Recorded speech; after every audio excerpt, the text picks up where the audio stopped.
랄라하의 사연 드라마를 찾아주신 구독자 여러분 안녕하세요. 오늘도 청양고추처럼 코끝 알싸한 복수국으로 찾아왔습니다.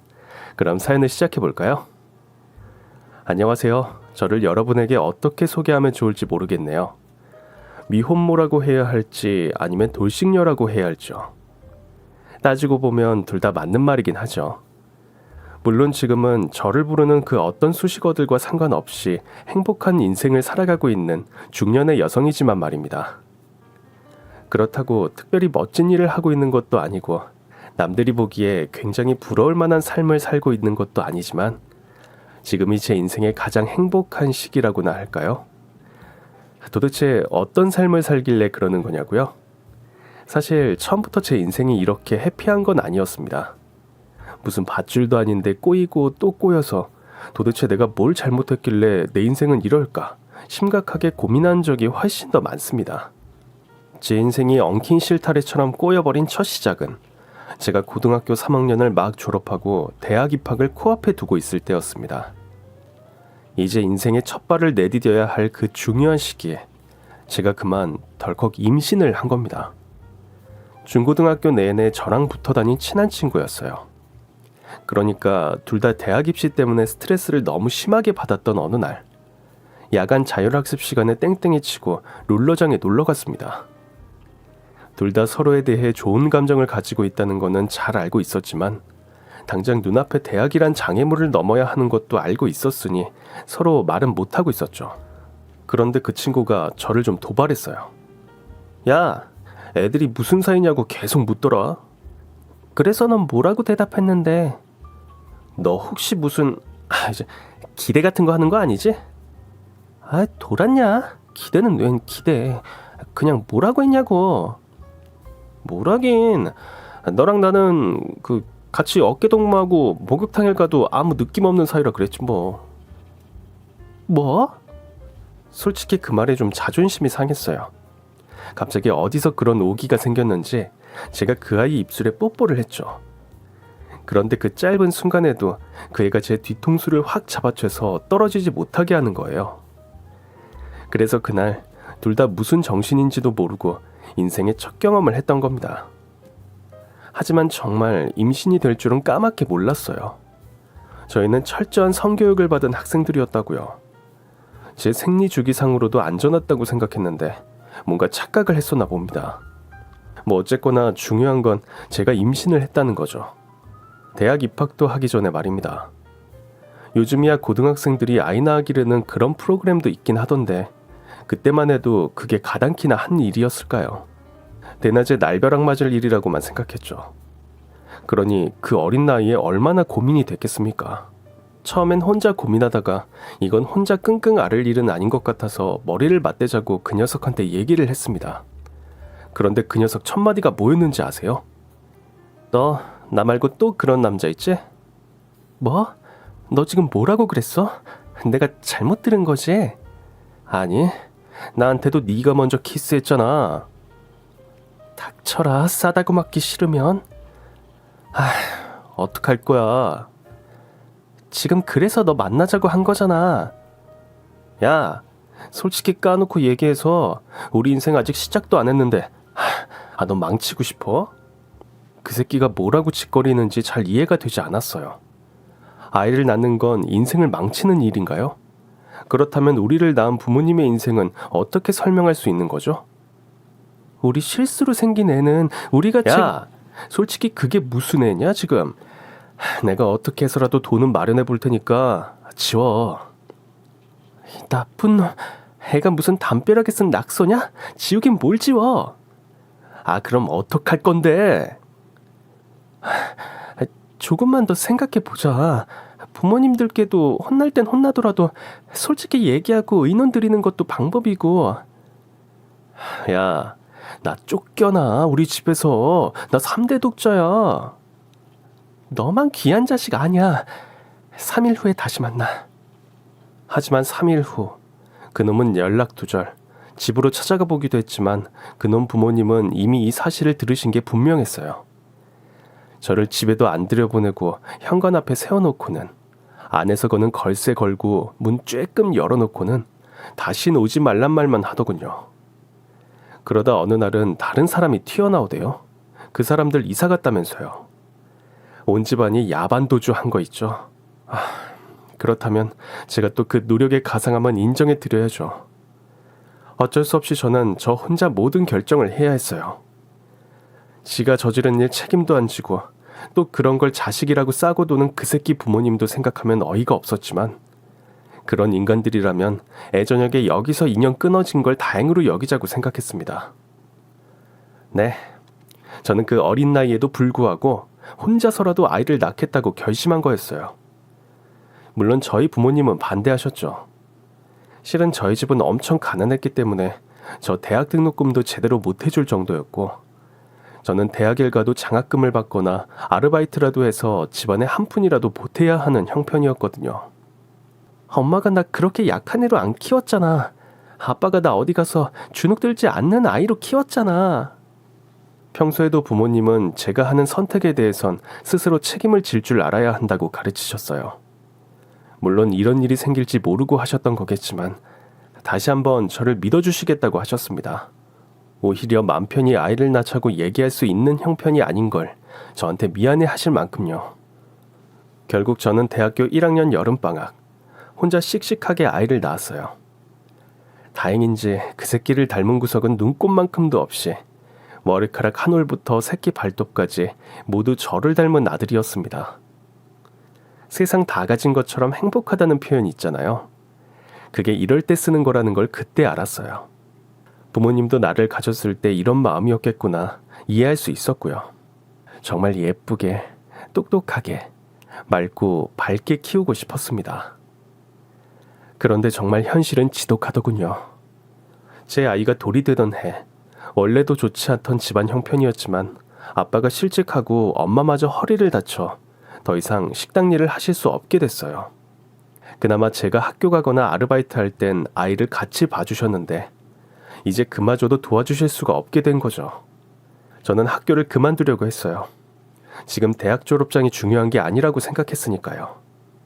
하지만 엄마가 눈물을 흘리며 저를 설득하셨습니다. 제발 그러지 말자. 엄마도 너한테 이런 얘기까지 하고 싶지 않은데 내가 너한테 제일 미안한 게 뭔지 아니? 넉넉하게 못 해준 거야. 늘 미안했어. 그래서 엄마가 가난하게 애를 키운다는 게 어떤 건지 너무 잘 알아. 넌 네 인생을 포기하면서라도 얘 잘 키우고 싶겠지. 당연해. 근데 네가 걔 엄마이듯이 나도 네 엄마야. 난 네가 중요해. 엄마가 알아보니까 입양 가는 애들이 더 좋은 환경에서 잘 자랄 수 있다더라. 엄마 얘기가 듣기 싫었어요. 그런데 한편으론 어쩜 저도 버거워하고 있었는지도 모릅니다. 20대 초반 한창 파릇파릇할 나이에 학교 가고 아이 키우고 돈 벌고 쉬운 일은 아니었으니까요. 제가 차마 입 밖으로 꺼내지도 못할 얘기를 엄마가 대신 해준 건지도 몰라요. 아니라고 믿고 싶지만 제가 엄마 말에 설득당한 걸 보면 결과적으로는 그런 거죠. 그렇게 아들을 미국으로 입양 보내던 날, 아직 말도 제대로 못하던 아이가 저를 보며 해맑게 웃었어요. 울어도 시원찮을 판에 마치 자기는 괜찮다는 듯 지금껏 보지 못한 환한 웃음을 웃었다고요. 아이를 안고 차에 오르는 입양기관 직원을 잠깐 불러세워 저는 아이의 목에 목걸이를 하나 걸어줬습니다. 직접 쓴 편지도 아이 옷 속에 넣었어요. 그리곤 여러 번 당부했어요. 꼭 이 목걸이를 아이가 간직할 수 있도록 해달라고요. 나중에 아이가 커서 글을 읽을 수 있게 되면 제 편지도 꼭 읽을 수 있게 해달라고요. 그 약속이 지켜지지 못할 수도 있다는 걸 알고 있었지만 어쩌면 제 마음 하나 편하자고 그렇게라도 했던 거겠죠, 저는. 아이에게 준 목걸이는 저 어릴 때 놀이공원에서 엄마가 저한테 사주신 거였어요. 새 모양의 조약돌로 된 목걸이였는데 엄마는 제 목에 그걸 걸어주시면서 그러셨어요. 새처럼 자유로운 아이야 너는. 꼭 그런 아이가 될 거야. 저도 그런 마음이었어요. 가난의 속박에서 벗어나 새처럼 자유로워야 아가야. 그렇게 인사하며 아이를 보냈습니다. 아들을 입양 보낸 후로는 조금 더 열심히 살았던 것 같아요. 학교 수업을 듣고 아르바이트를 하고 학교를 졸업하고 취업을 하고 그동안 저도 다른 연애 경험이 없었던 건 아니에요.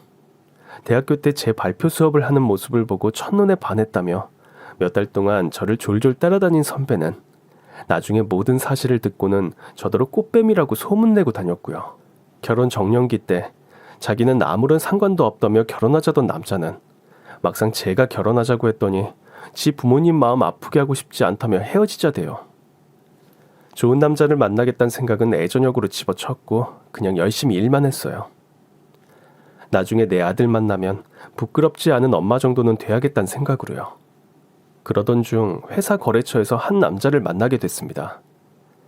평소 일 때문에 밥을 몇 번 같이 먹고 술을 마신 적도 있죠. 그냥 편했어요. 서로의 깊은 얘기를 묻지도 않았지만 서로 통하고 있다는 생각이 들었죠. 서로의 관계를 규정하지만 않았을 뿐 여느 연인처럼 데이트를 하는 것 같다 그런 생각이 들 때도 있었어요. 그런데 하루는 그 남자가 먼저 얘기를 꺼내더라고요. 현주 씨가 너무 좋은 사람인데 나는 그렇지가 않아서 조금 조심스러워요. 왜요?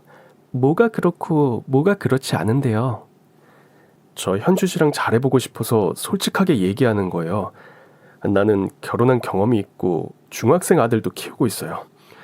어렸을 때 불장난쳐... 아니다. 이렇게 얘기하면 아들한테 너무 미안하고 아무튼 애엄마는 아이 낳고 못 살겠다면서 그냥 도망가서요. 저 다 아는데요? 알고 있어요? 그런데도 괜찮았어요? 나랑 만나는 거? 그 자리에서 저 역시 지난 일들을 모두 얘기했습니다. 아들을 입양 보냈던 얘기까지도요.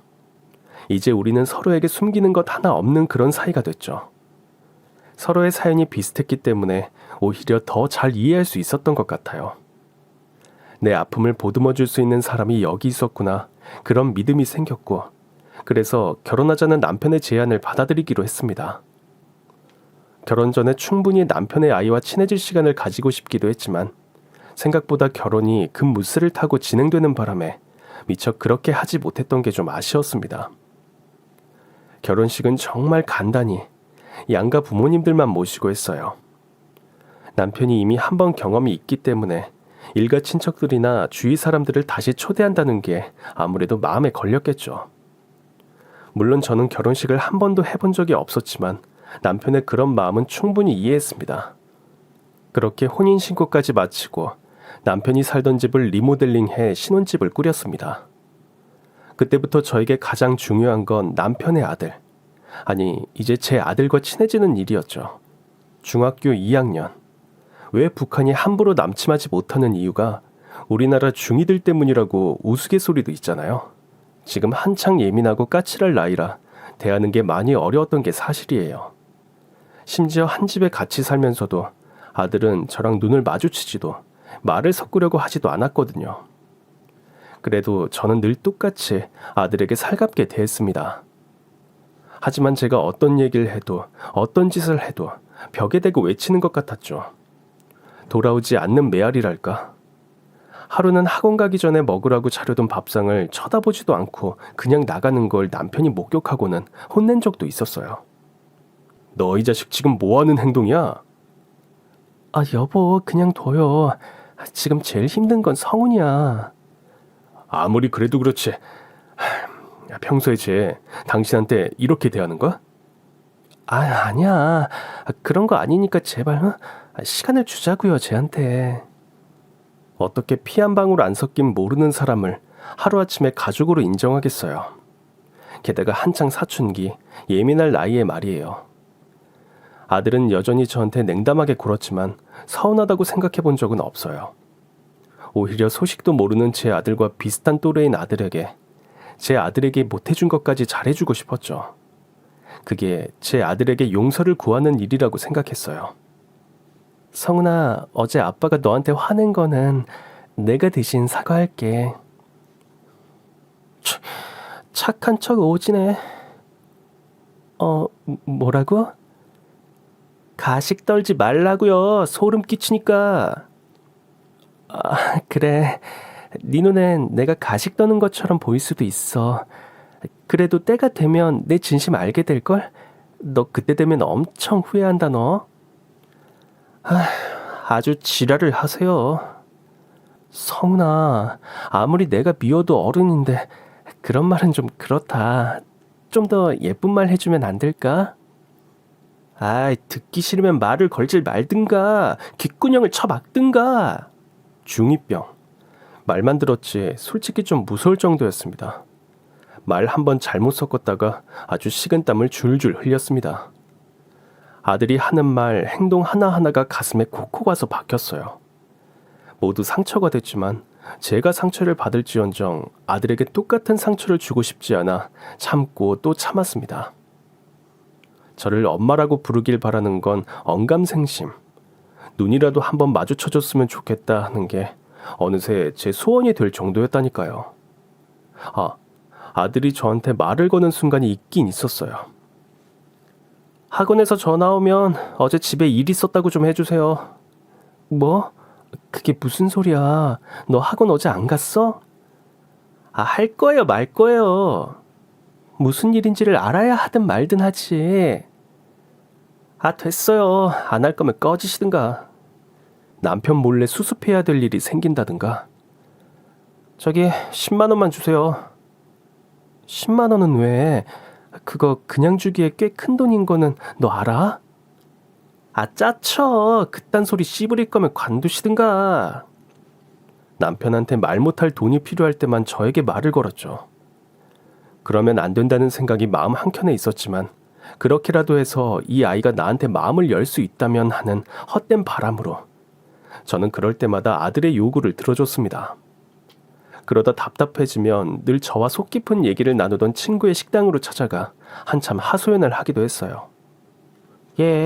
너 그러지 마. 네 아들이라고 생각한다며. 그래, 내 아들이라고 생각한다니까 진짜로. 근데 너 만약 네가 진짜 엄마였잖아? 그럼 걔 등짝을 후들겨 패도 팼겠지. 왜 그걸 다 수습해 주겠니? 그런가? 진짜 엄마면 잘못할 땐 혼낼 줄 알아야지. 무조건 오냐오냐 다 받아주면 어쩌자는 거야. 근데 그랬다가 혹시 나를 더 미워하게 될까 봐. 어머, 너 혹시 걔 무서워하니? 에이, 무섭긴. 애 잘못되는 걸 엄마들이 가만 내버려 두겠니? 잘 생각해봐. 소리도 치고 혼도 내고 말 안 들으면 매로 다스려야지. 친구의 얘기를 들은 후 저는 더 마음이 복잡해졌습니다. 잘한다고 노력하는데도 제가 뭔가 잘못하고 있는 건가 그런 생각도 들었어요. 그 와중에 남편은 우리 둘 사이에 아이를 갖고 싶어 했어요. 그건 좀 아닌 것 같아 여보. 왜? 우리 둘 사이에 그러지 못할 무슨 문제라도 있어? 문제가 아니라 성훈이가 있지. 우리 애 생기면 성훈이 마음이 괜찮을까? 그 생각 해봤어 당신? 나는 또 지금처럼 성훈이한테만 올인할 수 있을까? 내가 아무리 다짐하고 또 다짐해도 그렇게 되지만은 않을걸. 그럼 성훈이는 거기서 또 상처받겠지. 우리 성훈이만 키우자, 응? 결국 남편도 성훈이의 마음까지 헤아리는 저에게 고마워했고 아이 얘기는 없었던 일로 하기로 했습니다. 생색 내려는 건 아니지만 그렇게까지 하면 아이도 마음을 좀 열어줄만 한데 그렇기는커녕 점점 더 나빠져 갔습니다. 그러던 어느 날 아들의 학교에서 전화가 왔습니다. 아들이 친구들을 주도해서 반 친구 하나를 왕따시켰고 집단 구타까지 했다는 거예요. 피해 학생은 출혈이 심해 지금 병원으로 실려갔다며 저더러 당장 학교로 오라는 거였습니다. 열일 제치고 학교로 달려갔어요. 피해자의 부모에게 제 아들이 맞고 있는 게 보였습니다. 앞뒤 가릴 것 없이 그 사이로 뛰어들었죠. 이제 뭡니까 지금? 이게 뭐 하자는 겁니까? 얘 엄마예요. 왜요? 그쪽 아들 맞는 건 못 봐주겠어요? 그럼 내 아들은 어쩌라고? 그 새끼가 등신짓해서 그런 거라고요. 너 이 새끼 말 다 했어! 저는 그 자리에서 피해 학생의 부모 앞에 무릎을 꿇었습니다. 죄송합니다. 정말 죄송합니다. 제가 잘못했어요. 제가 아들을 잘못 키워서 그래요. 그러니 저를 때리세요. 아이 앞날을 위해서 봐달라는 부탁은 안 드려요. 아니 못해요 그런 얘기.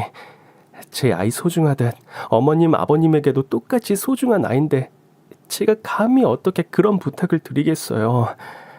전화 가라면 가고 매일 집 앞에 찾아와서 사과하라면 하고 그 집 화장실 청소라도 하라시면 다 할게요. 제가 죗값 다 받을 테니까 제발 성훈이는 살려주세요. 눈물을 뚝뚝 흘리며 있는 힘껏 사죄했습니다. 아들이 여기서 잘못 되는 걸 보고 있을 수는 없었어요. 설사 제가 감옥에 가는 일이 있더라도 아들에게만은 그런 험한 일을 당하게 하고 싶지 않았습니다. 피해 학생 부모님의 화가 풀릴 때까지 빌고 또 빌었어요. 결국 학폭위원회까지 이를 키우지 않고 합의하는 선에서 일을 마무리 짓고 집에 돌아왔는데 아들이 먼저 말을 걸더군요. 왜 그렇게까지 했어요? 왜라니, 넌 내 아들이니까. 잘한 것도 없는데요. 잘하든 못하든 세상 어느 부모가 자식 잘못되는 걸 그냥 눈뜨고 지켜보겠어. 내가 죽으면 모를까. 나 눈뜨고 있는 한은 절대 못 그러지. 그냥 솔직한 마음을 얘기했습니다. 더 이상 아무 말 없이 책상에 앉아 등을 보이길래 좀 쉬라고 하고 방문을 나서는데 미안해요. 차갑지만 따뜻한 아들의 사과에 저도 모르게 쌓였던 서러움이 다 녹아내리더군요. 아들이 이렇게 될 정도로 힘들어했을 수도 있겠다는 생각에 오히려 더 미안한 마음까지 들었습니다. 몇 년 후 아들은 대학생이 됐고 언제부터인진 정확히 기억나지 않지만 저를 엄마라고 부르기 시작했어요. 긴 노력 끝에 아들의 마음을 돌리는 데 성공했다고 믿었죠. 정말 기뻤어요. 다른 가족들처럼 평범하게 외식도 하고 같이 여행도 다니면서 더할 나위 없이 행복했습니다. 굳이 티는 내지 않았지만 아들에게 너무 고마운 마음에 이전보다 훨씬 더 잘해주려고 노력했죠. 그런데요. 어느 날부턴가 아들은 또 이상해지기 시작했어요. 성훈아, 이번 주말에 엄마 전시회 갈 건데 같이 갈래? 제가 뭐하러요? 아빠 돈으로 돈지랄 하고 싶으면 혼자 하세요. 뭐라고? 혹시 엄마가 지금 잘못 들은 거니? 귓구녕에 솜 처박은 거 아니면 제대로 들은 거 맞을걸요? 너무 충격이었어요. 지난 몇 년간 충분히 좋은 관계를 회복했다 생각했는데 아들은 이전보다 더 심한 말로 제 가슴에 비수를 꽂고 있었습니다. 대체 아들에게 무슨 일이 일어난 걸까요? 답답함과 속상함, 궁금함을 이기지 못하고 저는 아들이 술에 취해 깊은 잠이 들어있던 어느 날, 그러면 안 되는 줄 알면서도 아들의 휴대폰을 몰래 확인해 봤습니다.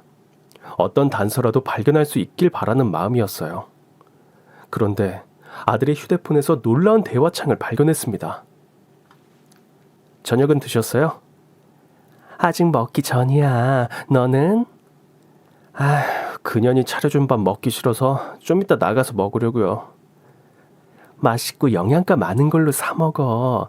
내가 해주는 밥이다 생각하고. 네, 엄마. 잘 먹겠습니다. 분명 아들은 그 대화에서 상대방을 엄마라고 부르고 있었어요. 심장이 3배는 빨리 뛰기 시작했고 손은 벌벌 떨렸지만 저도 모르게 그 대화의 내용을 보고 있었습니다. 어떻게 된 건지 아들은 자신을 낳아준 친모와 연락을 하며 지냈더군요. 연락 정도가 아니라 자주 만나기까지 하고 있었죠. 아들은 저를 대하는 태도와 달리 친모에게 무척이나 살갑고 다정하게 대하고 있었습니다. 심지어 그들의 대화 내용에는 제 뒷담화도 있었어요. 꽤 많이요. 아니, 아주 많이요. 무슨 이유가 있겠지. 나한테 선한 게 있는지도 몰라. 몇 날 며칠 대체 왜 이런 일이 생겨야 하는 건지 고민했지만 답을 찾을 수 없었어요. 혹시라도 아들이 또 상처받는 일이 생길까 두려워서 일단 아무것도 모른 척 예전처럼 아들을 대하려고 했지만 그러기엔 아들의 악행이 점점 더 심해져 갔습니다. 돈 좀 해줘봐요. 아빠 몰래 한 2천만 원만. 2천만 원? 지금 엄마가 잘못 들은 건 아니지? 왜 그렇게 큰 돈이 필요할까, 우리 아들? 토 쏠리니까 친한 척 좀 하지 마시고요. 나 사고 쳤으니까 지금 입금, 현금으로, 오케이? 이렇게 저에게 적지 않은 돈을 요구한 일도 두어 번 있었죠. 그때 알아봤어야 했는데, 그때도 저는 미쳐서 아들을 포기하지 못하고 결혼 전 제가 열심히 모아둔 비자금을 털어 아들이 원하는 돈을 다 해줬습니다. 그런데 어느 날 궁금해 미칠 것 같은 마음에 다시 한번 아들의 휴대폰을 보다가 놀라운 사실을 알게 됐어요. 그동안 저한테 사고 쳤다고 하고 가져간 돈, 그거 다 지 친모한테 갖다 바쳤더군요. 피가 거꾸로 솟는 기분이었어요. 자고 있는 아들을 깨워 따져 물었습니다. 너, 네 엄마란 인간 언제부터 만났어? 그걸 당신이 어떻게 알아? 당신? 우리 엄마한테 엄마란 인간이라고 씨부리는 건 괜찮고 내가 당신한텐 당신이라고 하는 건 기분 나빠? 어떻게 알았냐니까. 설마 내 휴대폰 봤어? 와, 인성 쓰레기네. 우리 아빠 휴대폰도 몰래 보나? 의부증 이런 거 있으셔? 내가 오죽하면 그랬겠어. 왜 남의 휴대폰을 보고 지랄이냐고. 도둑이야? 강도야? 남이사 엄마랑 연락을 하건 만나건 같이 살건 당신이 뭔데 이래. 피 한 방울도 안 섞인 주제. 배신감, 그 말로도 표현이 안 되는 감정이었습니다. 이후로는 예전처럼 아들을 대할 수 없었어요. 당연히 아들은 저를 무슨 벌레 취급하듯 했고 저 역시 아들에게 서먹해졌죠. 남편도 그 즈음엔 우리 둘 사이에 둔감해져서 아마 그런 변화가 있는지도 몰랐던 모양이었고 저도 구구절절 설명하고 싶지 않았습니다. 그 일이 있은 후 몇 년간 아들이랑은 말도 몇 번 안 섞은 것 같아요. 집에 잘 들어오지 않기도 했고요. 이제 다 큰 성인인데 들어오거나 말거나 어디 가서 술을 먹고 쓰러져 있거나 아님 지 친모 집에 가서 자겠지 생각하고 신경 쓰지 않으려고 노력했습니다. 애써 더 나쁘게 생각했어요. 그렇게 또 몇 년이 흘렀을까. 나가서 한동안 연락이 없던 녀석이 갑자기 집에 와서는 결혼을 한다고 하더라고요. 너무 갑작스럽다 얘. 어떤 여잔지 어떻게 만났는지 그래도 얘기를 좀 해주면 좋겠는데. 아줌마는 아줌마 할 일이나 하세요. 남의 일에 신경 끄시고요. 역시나 아들은 변한 게 없었습니다. 그래도 이제 결혼을 하겠다고 하니 끝까지 제 할 도리는 하자고 마음먹었어요. 너무 갑작스런 일이라 걱정도 됐지만 남편은 지도 가정이 생기면 제 마음을 눈꼽만큼이라도 이해해 줄 거라며 저를 위로했어요. 그럴 수도 있겠다는 쓸데없는 바람도 가져봤네요. 네, 제가 바보였죠. 그렇게 당해놓고도 그런 멍청한 생각을 하다뇨. 뭐부터 어떻게 해야 하나. 저 혼자 아들의 결혼을 준비해보기도 했습니다. 그러던 어느 날 식당을 운영하는 친구에게서 전화가 왔습니다. 얘, 너 지금 뭐 하는 거야? 뜬금없이 무슨 소리야? 니네 집 식구들 지금 우리 식당에서 상견례 하는데? 네 아들 결혼한다고 왜 말 안 했어? 뭐? 너 사람 잘못 본 거 아니야? 얘, 네가 나한테 네 아들 사진을 얼마나 보여줬는데 내가 쟤를 못 알아봐. 네 남편은 또 어떻고? 일단 기다려. 내가 지금 당장 갈게. 허겁지겁 택시를 잡아 타고 친구의 식당으로 달려갔습니다. 이미 얘기가 한창 무르익었는지 분위기는 화기애애해 보였고 어이없게도 남편의 옆자리엔 다른 여자가 앉아 있었습니다. 그 여자의 옆자리엔 제가 아들이라고 부르던 인간이 앉아 아주 살뜰하게 그 여자를 챙기고 있더군요. 엄마라고 부르면서요. 그 소리에 꼭지가 돌았습니다. 조용히 아들을 불렀죠. 성은아. 그 자리에 있던 모두의 시선이 저에게 쏠렸고 갑자기 분위기가 싸해졌죠. 결혼할 여자의 부모님이 물었습니다. 저분은 누구신지? 저 신경 안 쓰셔도 돼요. 저희 집 일 도와주는 아줌마예요. 그러시구나. 그런데 어쩐 일로 여기까지? 아니, 우리가 가족처럼 대해주니까 가끔 저렇게 오버하세요. 아무리 그래도 아줌마, 이건 오버한 것 같은데? 여기가 무슨 자리인 줄이나 알고 왔어요? 순간 머릿속이 하얘져서 도움이라도 청해볼까 남편을 쳐다봤지만 기가 막히고 코가 막히죠. 남편은 이 사태를 어떻게 해볼 생각도 없어 보였고 심지어 제 눈을 피하기만 하더군요. 저랑 잠깐 얘기 좀 해요. 아니 넌 됐고 난 저 인간이랑 얘기 좀 하고 싶은데 당신 좀 나오지? 아 글쎄 잠깐 좀 나오라니까.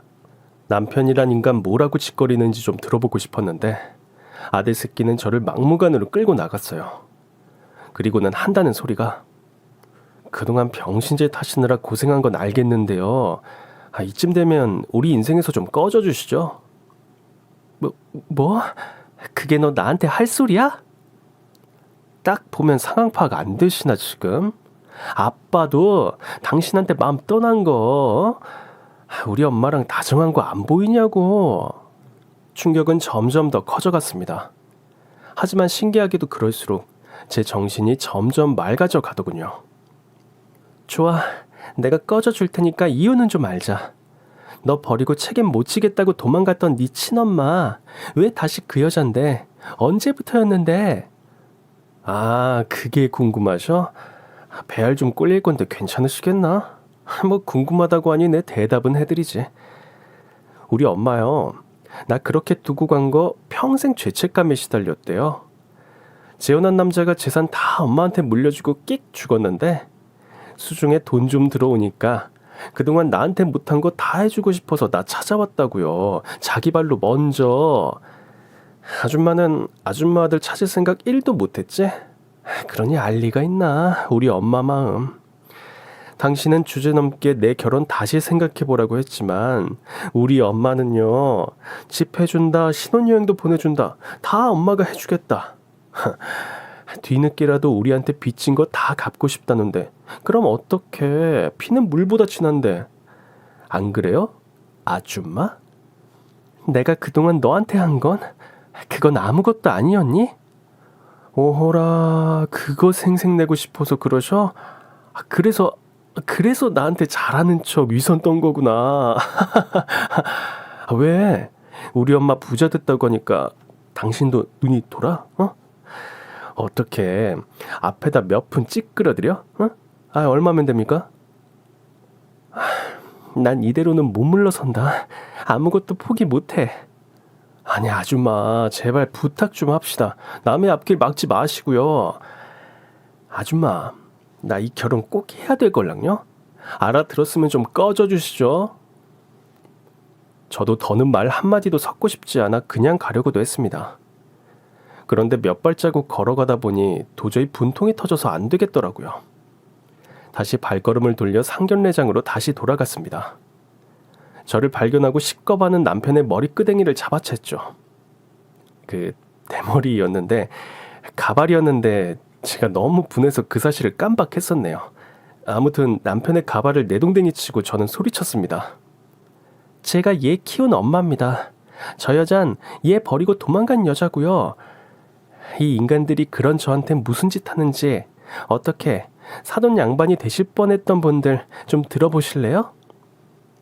이제 닥치지 못해. 이게 어떤 자리라고 너 같은 년이 감히. 누가 할 소리. 네가 무슨 자격으로 이 자리에 앉아있어 뻔뻔하게.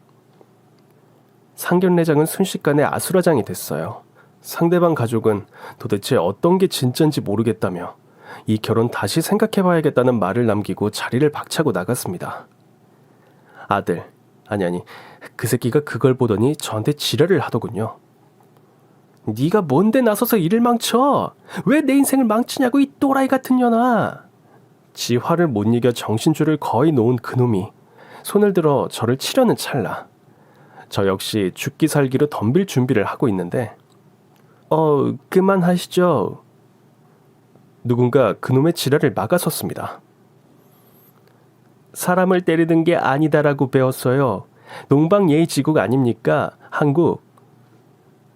뭐야 이 자식은. 팀장님 여긴 어쩐 일이세요? 저 인사부터 드려야지. 안녕하세요 팀장님. 네 김상훈 씨였어요.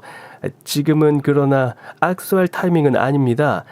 지금 굉장히 무례한 행동을 하고 있었어요. 아, 보셨군요. 그런데 오늘은 그럴 만한 일이 좀 있었어요. 저 여자가 아주 중요한 자리를 회방 나가지고요. 글쎄, 난 잘 모르겠습니다. 다음에 말하시죠. 다행인지 불행인지 일촉즉발의 6탄전 직전 잠시 휴전 상태가 됐습니다. 하고 싶은 말 듣고 싶은 얘기 많았지만 이젠 그나마 남아있던 정도 뚝 떨어져서 단 한순간도 그 인간 말종들이랑 같은 공간에 있고 싶은 마음이 없어서 그냥 나와버렸습니다. 그런데 식당 문을 나오자마자 다리에 힘이 풀리고 저도 모르게 울음이 나왔어요. 억울하고 분했겠죠. 저도 한참을 울고 있는데 누군가 제 어깨를 토닥거렸습니다. 아까 제가 맞을 뻔한 걸 막아준 그 청년이더군요. 한국말이 좀 서툴렀지만 그 청년은 저에게 괜찮으시냐며 실례가 안 된다면 모셔다 드리겠다고 했어요. 서 있을 힘도 없는 저에게 둘도 없이 고마운 말이었죠. 신세고 체면이고 그런 거 따질 생각도 못하고 잠시 후에 기사가 몰고 온 그 청년의 차에 올라탔습니다. 조금 정신을 차리고 고맙다는 인사라도 하기 위해 청년의 얼굴을 보는데 반짝 청년의 목에 걸린 목걸이가 빛났습니다. 조약돌 모양의 새. 새처럼 자유롭게 비상하라고 엄마가 나에게, 내가 아들에게 준 그 목걸이였죠. 순간 머릿속이 정지된 것처럼 멍해졌지만 일단은 고맙단 얘기부터 해야 했습니다. 아까 도와줘서 고마워요. 아닙니다. 당연한 일입니다. 아까 그 새끼, 아까 그 남자랑은 어떻게... 청년은 아무렇지도 않게 자신의 얘기를 술술 털어놓더군요. 어릴 때 엄마가 자신을 미국으로 입양 보냈다. 아주 부유한 부모를 만나 잘 컸다. 부모님이 하시던 사업을 이어받아야 해서 지금 아버지 회사 일을 배우고 있고 자신은 그 새끼가 다니고 있는 금융회사의 미국 지사 팀장이라고 일 때문에 몇 번 만났다고 하더라고요. 업무차 한국에 잠깐 들어왔는데 반가운 얼굴이 보이길래 인사를 하려다가 본의 아니게 다 듣게 됐다고요. 제가 아는 게 싫으셨다면, 실례했다면 사과합니다. I'm sorry. 아니에요. 제가 오히려 고마운데요. 그런데 저 혹시 한 가지 물어볼 게 있는데 그 목걸이 이거는 우리 친엄마 나 입양 가기 전에 주신 겁니다. 기록? 기억하라고? 엄마가 원망스럽진 않았어요? No. 엄마 편지 읽고 엄마가 어쩔 수 없었다는 걸 알고 있어요. 언젠가 엄마를 만나게 되면 엄마 방식의 사랑이었던 거 이해한다고 말해주고 싶습니다. 절 위해서 한 겁니다. 네, 맞아요. 그 남자는 놀랍게도 제가 어릴 적 입양 보낸 제 친아들이었습니다. 믿을 수 없는 이 상황에 전 정신을 놓고 미친 듯 오열하고 말았어요. 아무 말 없이 한참을 우니 아들이 먼저 조심스레 묻더군요. 혹시 왜인지 물어도 됩니까?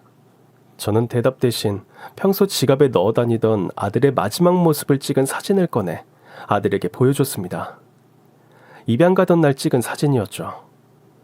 아들의 목에 지금과 똑같은 목걸이가 걸려 있었습니다. 이럴 수가. 그럼 당신이 내 맘? 엄마? 정말 믿을 수가 없습니다. 사실 한국에 오게 된 것도 엄마를 만나고 싶어서였습니다. 가능성은 낮겠지만 같은 하늘 아래에 만날 수 있지 않을까. 오늘 이 식당에 오고 싶었던 것, 그런 얘기를 듣게 된 것, 다 엄마를 만나기 위해서였습니다. 그동안 얼굴 한 번 본 적 없었는데도 아들은 저를 원망하고 미워하는 대신 아무런 거리낌도 없이 저를 엄마라고 부르더군요. 아무 말도 아무것도 할 수가 없었습니다. 그저 평생을 그리워했던 아들의 손을 꼭 잡고 품에 꼭 안아주는 것 밖에는요. 당연하게도 저는 남편이란 작자에게 이혼을 선언했어요. 꼬라지도 보기 싫어 톡으로 했습니다. 정신없는 와중이었지만 그 인간이 전 부인과 저 몰래 만났던 증거도 다 모았어요. 그걸 코 밑에 들이밀었죠. 니놈 회사에 더러운 소문 퍼지게 소송까지 갈래? 아니면 그냥 조용히 입 닥치고 도장 찍을래?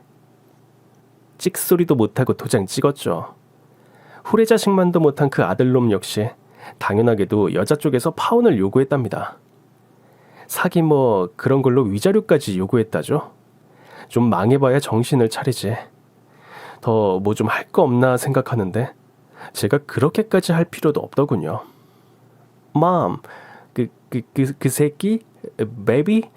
아무튼 그 남자 회사 잘렸습니다. 제가 잘랐어요.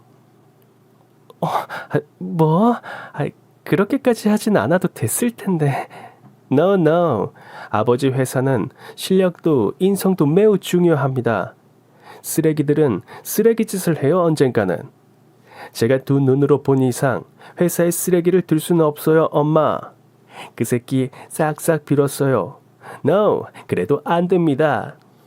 제 아들이 그놈을 해고했고 그놈은 제 아들에게 설설기며 한 번만 봐달라고 했다죠. 말만 들어도 속이 다 시원하더라고요. 그런데도 정신 못 차리고 하루는 그놈이 절 찾아왔어요. 주제에 음료수 한 박스 들고 왔더군요. 가짠게. 나 당신 아들이라며 그냥 이렇게 둘 거야? 대가리가 썩었니? 네가 왜 내 아들이야? 피 한 방울 안 섞인 남인데. 아이, 그러지 말고요 좀. 아줌마, 아니 엄마. 어따 대고 엄마야. 부정 타니까 함부로 그 고귀한 단어 입에 올리지 마. 더는 듣고 싶지 않아 그 새끼가 사들고 온 음료수 박스를 냅다 집어 던졌습니다. 명치쯤에 명중했던 것 같아요. 평생 너한테 미안해 죽겠다던 네 친엄마한테나 가서 빌어. 그 여자 돈 많다며. 가서 빌부터 먹고 살아, 버러지처럼. 그렇게 인간 같지 않은 인간을 쫓아보냈습니다. 다시 제 앞에 나타났다간 뼈도 못 추릴 줄 알라고요.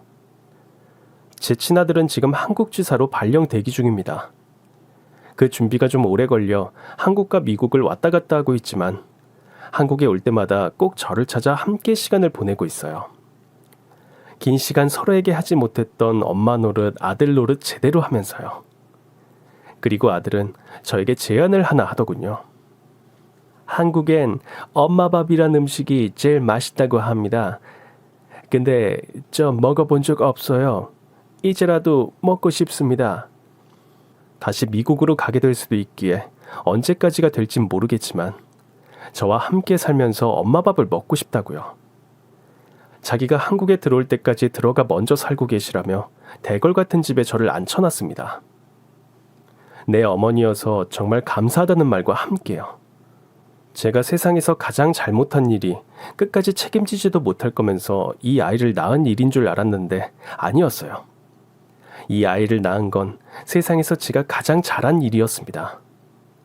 지금까지 못해준 거 100배, 1000배로 더 잘하면서 저 아들이랑 오래오래 행복하게 살고 싶습니다. 그리고 그놈 친모라는 여자, 재혼한 남편 유산 물려받아 돈 많다고 했잖아요. 알고 보니 그게 다 거짓말이었더라고요.